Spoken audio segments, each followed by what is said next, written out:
Summer's almost here, sun's out, and it's blowing a gale. Can't win.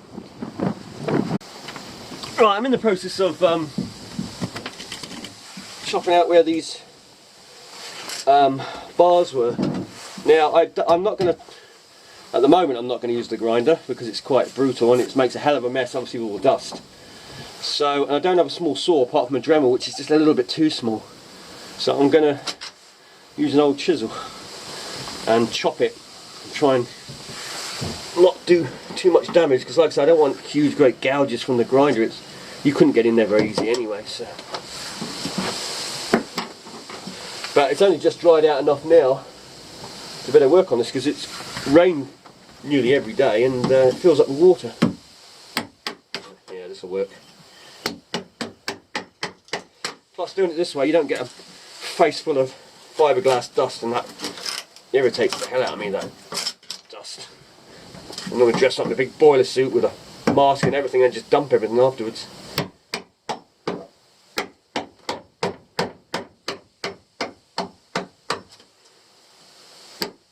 Might be a bit slower, but we'll get there.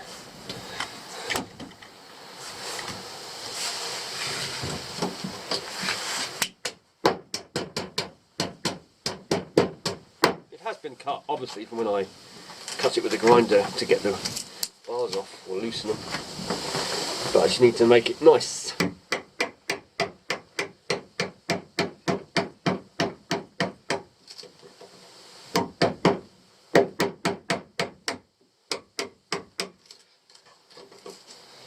And of course, if I was using a good mallet, a good chisel, I wouldn't be using a hammer on the end, but this is an old one and it doesn't matter.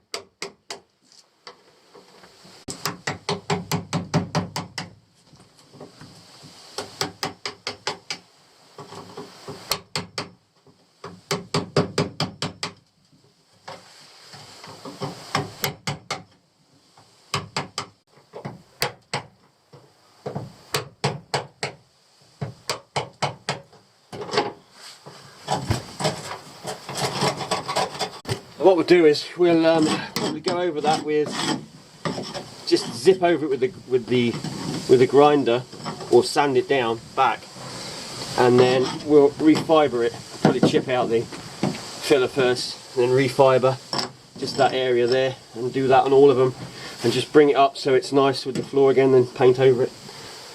But I've got quite a few more to do. Another 6 to do.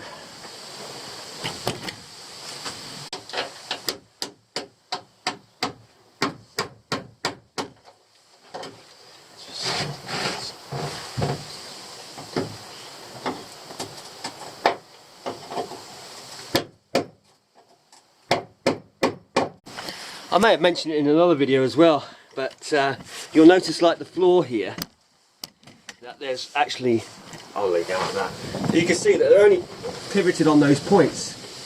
So the whole floor is pivoted on these pressure points.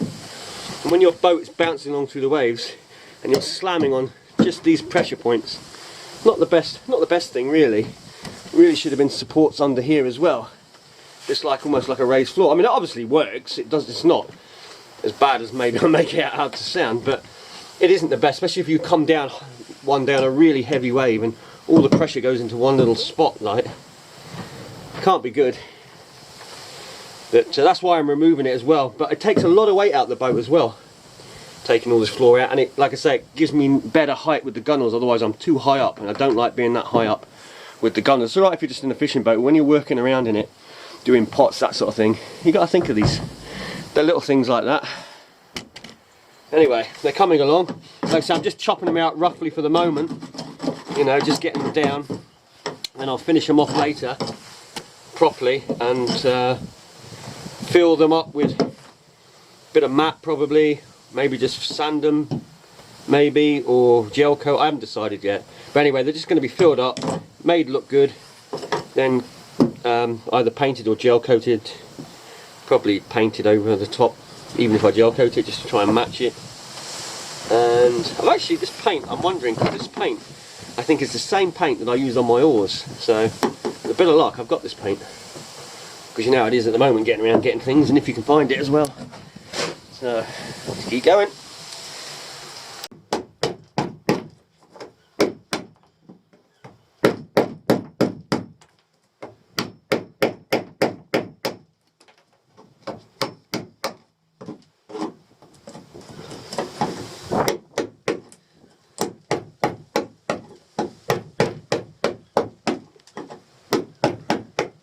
Don't know what this filler is, but it's blooming hard stuff.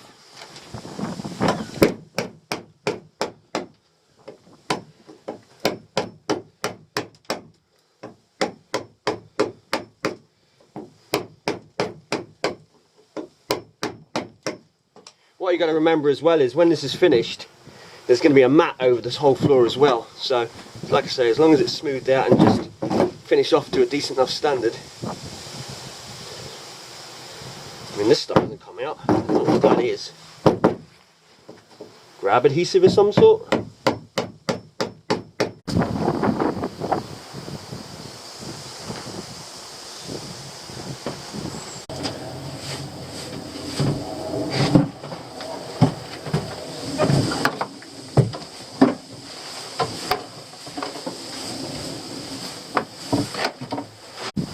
So there we go.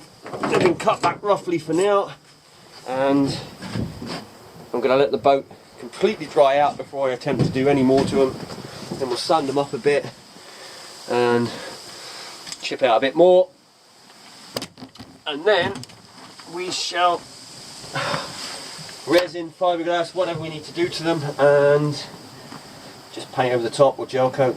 Probably paint, because I think the floor has got a coat of paint on it, so we'll see when we get to it. So as far as gel coat goes, I got those colours, but I wanted to get the mica one, which is the powder, and I ordered it way back. 5 weeks later they sent me a refund. No question, nothing, just I asked about it and bang, refund. Then I ordered another one from another company. 4 weeks later I questioned it again, because I thought I'm not going to wait as long this time, and they refunded me.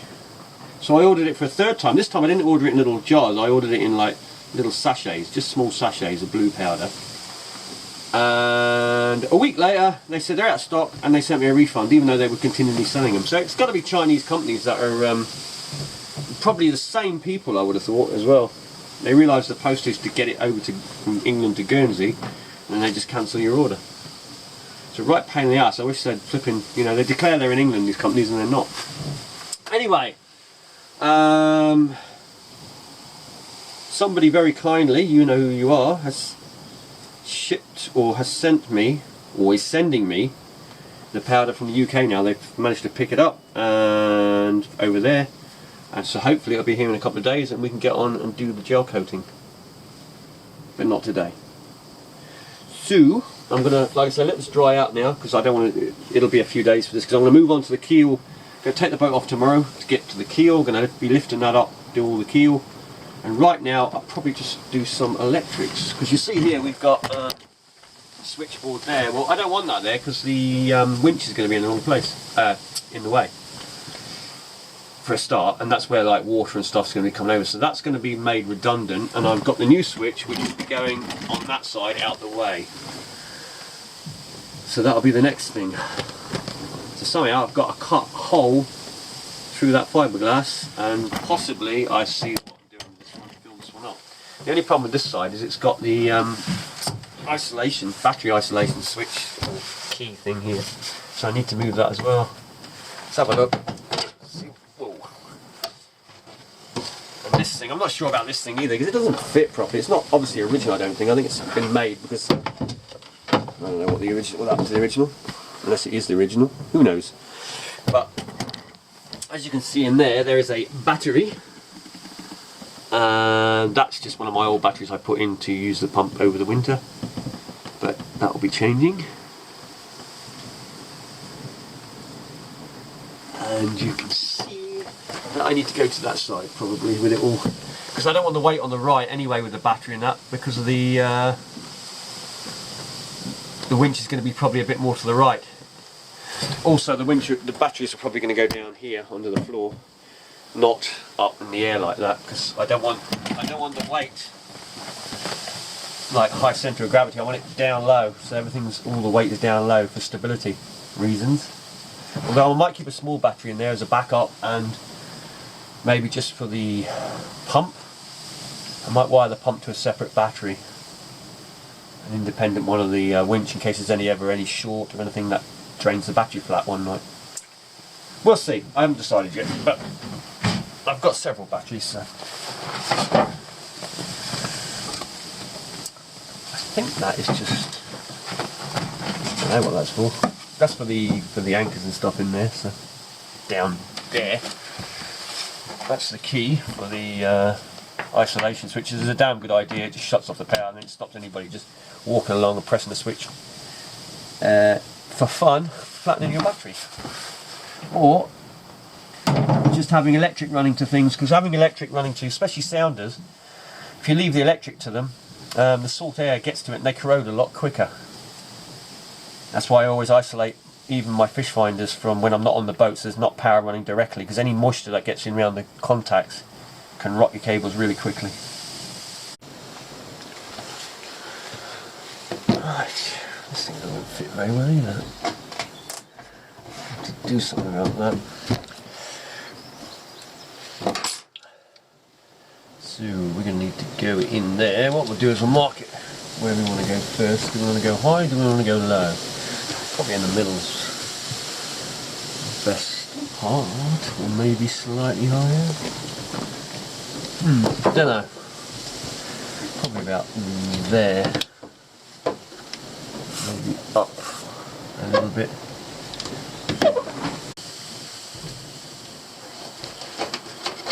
There we go. So that's where the switch will go. Actually, it's a bit higher than maybe I should have it, but actually I don't want to hit it there, but I want to keep it low as well, because I've got to obviously think of things here, but nothing really much goes on the left front of my boat normally, so hopefully it'll be good.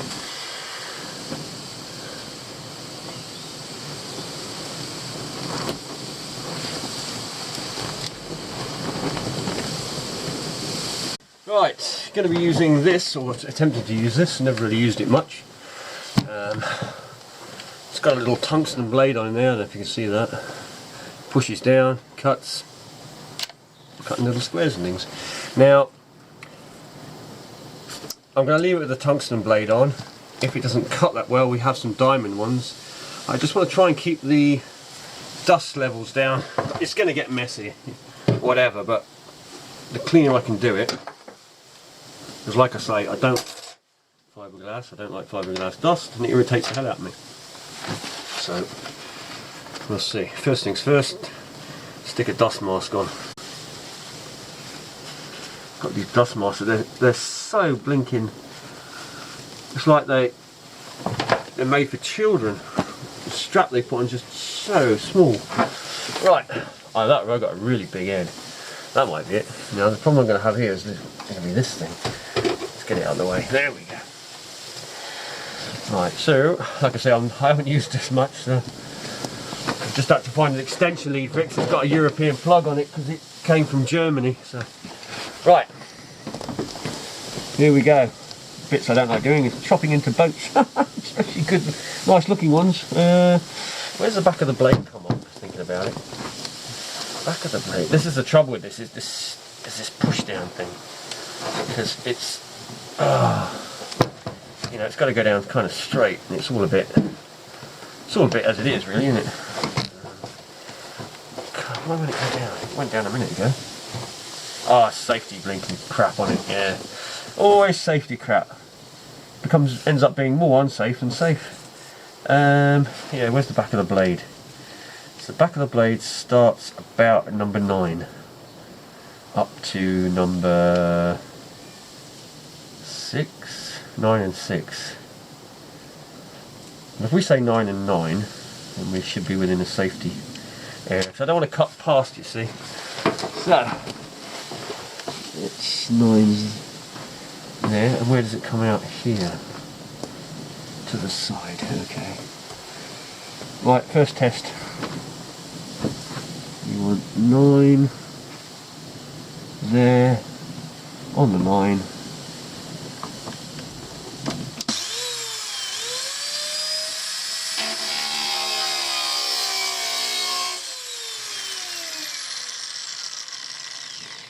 Yeah, it's cutting to the slightly outside, but that's alright, I'll just come in a little bit from that side. So. Okay, good.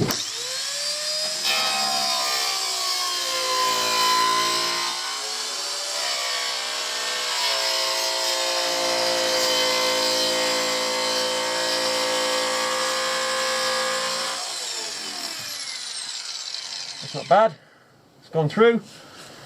What I'll do is I'll cut it down as close as I dare, and then I'll take a little hacksaw, slide it in there and just finish it off. That way it holds it all together and hopefully it'll be a nicer job. Right. Now I've got to come on this side of the line because yeah, it cut that side. And number 9 again, which is that one. It's hard to see when I'm pushing it over this way. Okay, let's try this.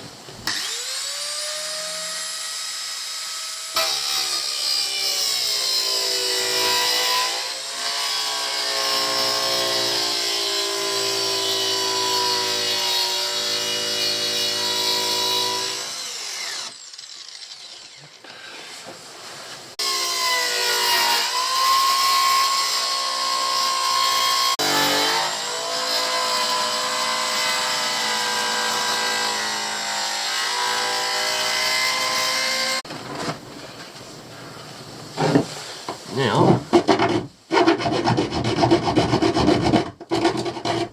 finish it off like this.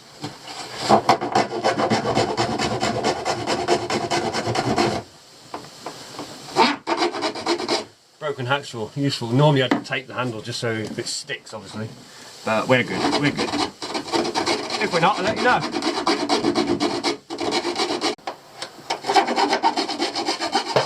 There we go.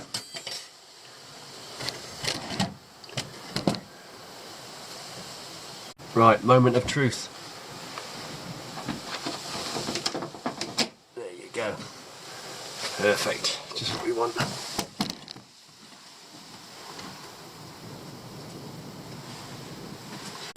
That'll be a perfect fit.